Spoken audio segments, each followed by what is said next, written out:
Massiv Metro.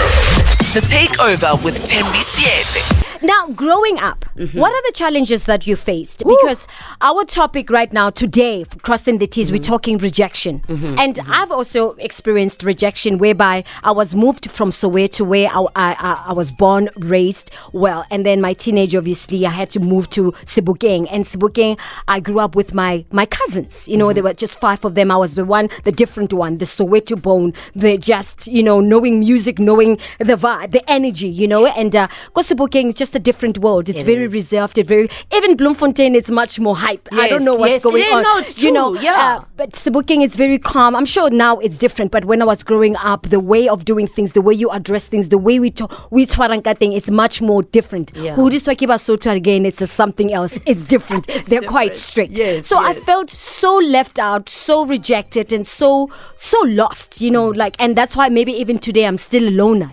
Which I had to learn to understand myself and to enjoy my own space, my own time, But growing up, you don't understand all those things. You feel lonely, you feel unloved, how did you deal with, did you ever experience that? How was it like growing up?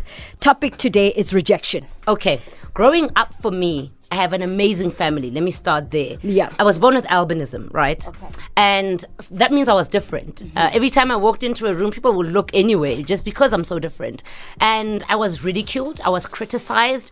I was mocked. I was teased. And I remember at a very young age, I made a conscious decision to say, I was born like this. I was different, but it's not my fault. So why should I take on the burden of letting people put me down for who I am and for what I am? A short story that demonstrates my turning point. I went to Val Christian School, which was a Christian school, so you'd expect that people would be more lenient in schools like that. Yeah. But no, the kids were so mean to me. The white kids were mean to me. The black kids were mean to me. I asked myself, where do I fall? One day we walk into assembly. They start mocking me. I start crying. What do they say? They used to call me an albino, but they had different ways of saying it. Different languages. Sometimes they use different criticisive language, you know what I mean? Okay, so fine. The teacher sees I'm crying, pulls me out of the queue, asks me what's wrong. I said to her, they're calling me an albino. She said something profound. Why do you get upset when they call you what you are?